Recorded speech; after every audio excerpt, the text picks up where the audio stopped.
Hello, hello, welcome back for the answers to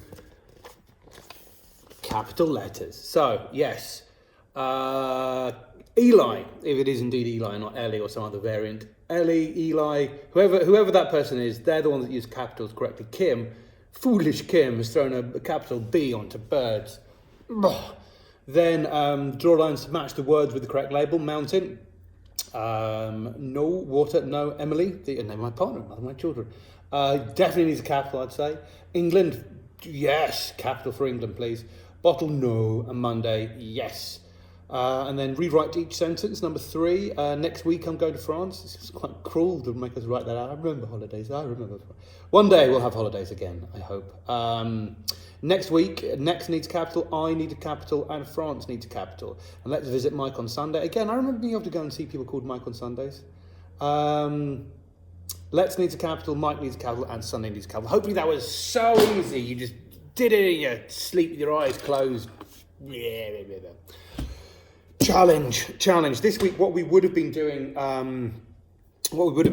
in the pointing stick. The people of Turquoise know all about the pointing stick. It's because I'm so lazy I can just press bits on the board without having to get up. So the challenge this week, we would have been doing moon poems. We've been doing moon poems.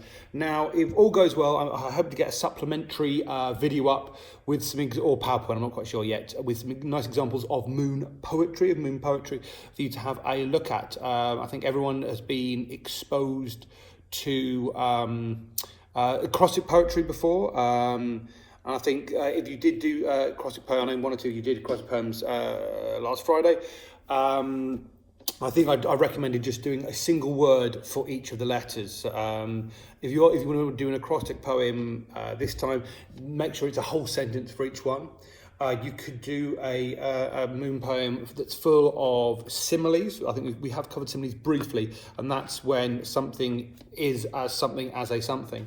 So the moon is as bright as a torch, as round as a button. Not the best similes, but I'm not sure you can come up with others. It could be a poem that rhymes. Those are very hard to write.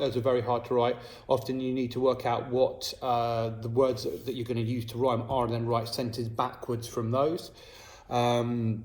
It doesn't have to be a rhyming poem at all. It can be any kind of poem you like, and that's why, hopefully, and I should probably not be promising this before having done it, but hopefully I'll get something up so you can get some examples of poetry to look at. But yes, I'd like a moon poem, not like a moon poem. And what would be really nice is if you could then illustrate it as well with a nice sort of moon picture. As well, that would be really good. So moon poems, and fingers crossed, if I've got my act together, there'll be some examples for you to look at as well. Let's hope that does happen. Otherwise, the goblin should come and kick me in the bottom.